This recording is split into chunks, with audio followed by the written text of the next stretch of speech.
Right then, welcome back to the channel. Let's talk then about the player ratings for last night's game, Manchester United against Athletic Club.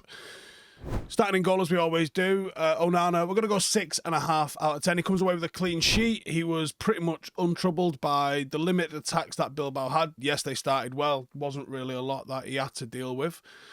Distribution was better, actually. 8 out of 13 accurate long balls. That's a bit of a change. 17 out of 22 in total. It wasn't really required to do too much, but was concentrated. United's possession was dominant. He couldn't really significantly influence the game, but therefore also did cock all wrong. So 6.5 out of 10. Victor Lindelöf. I thought it was going to be a very long game for him when the match started. It's an 8 out of 10 is what he's getting. I thought coming up against Iñaki Williams, dear oh dear, is he getting absolutely cooked. Now, last night I said he got 97 out of 100 because that's what SofaScore was showing. This morning, they've taken one off him and it's showing 96 out of 99. I don't know. You don't know. Whatever. He won 2 out of 3 of his duels, but his pass accuracy now is 96 out of 99. Either way, he was our go-to outlet and he kept hold of the ball fantastically and managed the game really well for us. Critical in distributing the ball and maintaining possession, totally reliable. And after that first 15 or so minutes, he was really good without the ball as well. Very calm, helped us control. The clearance off the line is probably what pumped him up to an 8. Otherwise, really solid contribution there from Victor Lindelöf. Harold Maguire. A surprising, eye-catching, effective, adventurous, creative role that nobody saw coming. 2 key passes, 1 big chance created. Harry Maguire, Europa saviour. 67 out of 69 completed passes, 1 interception, 2 clearances. Didn't have a hell of a lot to do in terms of duels. He won 4 out of 7. Vital in the breakthrough, stayed high after the free kick. And it was weird because if you looked at it from a technical point of view, he did nothing wrong. But oh my God, can you not stop that cross?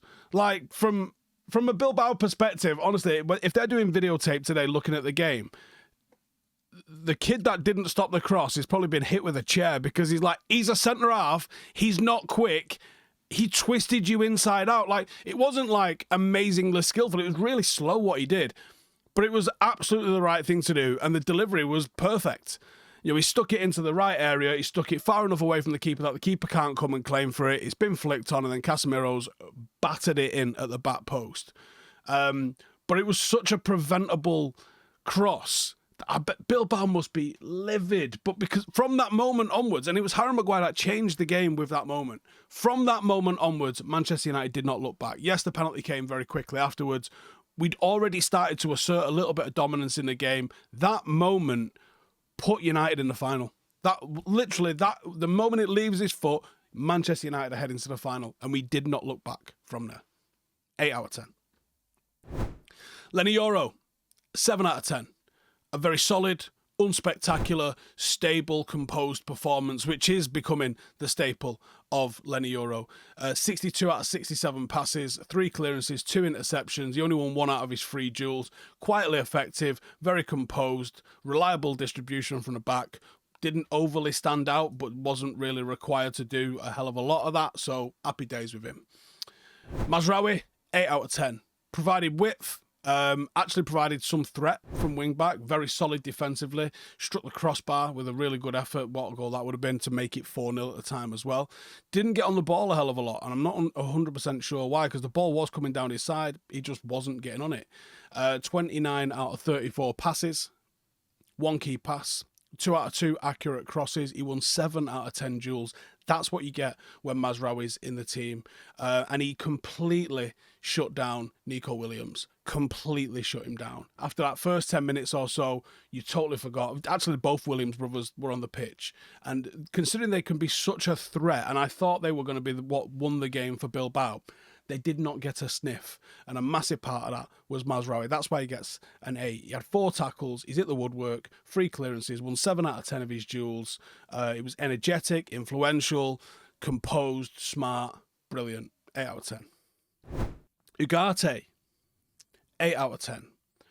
First 10 minutes or so aside where he genuinely looked lost, wasn't in the right spot, wasn't really getting onto stuff, just looked fractured and frantic. Maybe even the first 25 minutes. He finishes the half with 2 assists. He finishes the game with 6 out of 8 duels won. Aggressive. Those errors aside in the first 20 minutes, it was a solid game. Creates 2 big chances. He gets 2 assists. And I think it was a really strong performance in the end. 8 out of 10. Casemiro. He's my man of the match contender. And 2 of them are getting 9s. You know who the other one is. 2 of them are getting 9s. Casemiro absolutely gets a 9. Why? Well, his goal, yes, Harry Maguire's cross, his goal put United in the final because United were not looking back from that moment. He also hit the woodwork. 85% pass completion, 74 out of 87 passes. He got on the ball. But without the ball, he did a madness. 9 out of 12 defensive duels. He was everywhere. 5 clearances, 4 tackles. He had 2 shots on target. He was a threat. He was good with the ball. He was good without the ball. His composure, his presence was the reason Manchester United went and put on that show last night. Contributed to both ends. Like, people are going to be, Casemiro 9. Yeah. He was a genuine 9 out of 10 performance from him. Midfield general. The guy has been there, done it, won the lot, still shows up, especially in Europe. Probably only in Europe, but absolutely in Europe. Fantastic. Dorgu, 7 out of 10. A lot of people saying he was our worst player on the pitch. I disagree. He wasn't as effective as everybody else. 30 out of 34 passes, which is not bad. It's reliable. 8 out of 14 duels won. Very good. 0 out of 3 crosses. Obviously not good. There was some final third inefficiency, but it was energetic. It was aggressive. I think that's something you're probably going to say a lot. Combative. And if you think about it, this entire win hinged on, if it hinged on Harry Maguire's cross and it hinges on Casemiro's header, we won that free kick by him charging into Bilbao's half and winning the free kick. It all kind of started from there. So even though, I agree it wasn't his best performance, it was combative, it was energetic, and it was effective. So it's a 7 out of 10 for Dorgu. And then the other 9 out of 10 is Bruno. Because, of course, it's Bruno. Because it's Bruno. It was a very decisive display. 2 goals. Cool as a cucumber from the penalty spot. Ridiculous link-up play for his second. Kept it ticking between attack and defence. 3 key passes. 1 big chance created. 2 clearances. He's doing it at both ends. 3 shots on target. A genuine captain's performance in a semi-final. Loads of creativity. Played with responsibility and delivered under pressure. It's a 9 out of 10. Him or Casemiro for man of the match. Argue amongst yourselves in the comments. I'm just saying, there's your 9 out of 10s. Garnacho, I'm going to say 7.5 out of 10. He won 7 out of 15 duels, so he put himself about. He wasn't winning loads, but he did put himself about. 25 out of 29 passes, decent link-up play. Still issues with decision-making at times, but he was a threat. He was definitely effective at unsettling the Bilbao defenders. Didn't really have that clinical end product, which is kind of the game when it comes to Garnacho. Was unlucky with the offside call early doors, because that was a great little bit of play from United and a great finish from him. Ultimately, it was offside and doesn't count, but the margins was small. Rasmus Højlund, 7 out of 10. I thought he battled well. 17 out of 18 passes, which, I don't actually care if my forwards got that. He won 5 out of 8 duels and obviously won the penalty. That's more what I'm asked about with him. He's not really managed to get any shots off again. I thought his movement was better, and I thought he looked better against the European defence than he does in the league. But it's a 7 out of 10 performance. It was decent. It wasn't much better than that, though. In terms of the subs, right? So Mason Mount, he gets a 7. 12 out of 16 passes. He won 3 out of 5 of his duels. That's a 7 out of 10 performance, right? Matthijs de Ligt, 28 out of 29 passes in 25 minutes is quality. Wasn't really required to do anything defensively. Luke Shaw, 8 out of 10 passes, 3 out of 3 crosses, bit of energy on the left flank. Nice. Diallo, 9 out of 9 passes. Showed a little bit of creativity.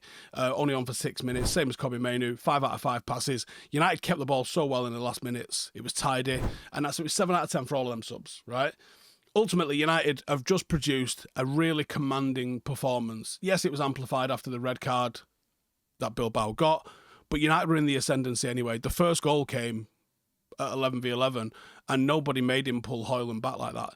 If he just allows Højlund to score, they finish the game with 11. But he doesn't. He rags him back, he concedes a penalty, he gets himself sent off, and that's that. Like I said, Casemiro or Bruno Fernandes for man of the match, 9 out of 10 performance, very good all around. Tickets are basically booked for Bilbao, where it looks like it's probably going to be Spurs that meet us in a final. And how's that going to go? Well, we'll have a good old time finding out, won't we? Up the fucking Reds. Hey, thank you for watching the video. If you are new around these parts, then don't forget to subscribe. My channel is proudly supported by my community on Patreon. If you'd like to get a little bit of extra content, a Discord group, meetups, five-a-side games, weekly podcasts, behind the scenes, and even an occasional bit of transfer news as and when I get it, then for the price of a pint, you can show your appreciation for the content that we make and get some goodies for doing so as well. Check the link in the description or click the button right here. You'll also find all of my socials here too if you want to follow me on any of those platforms. Nice one.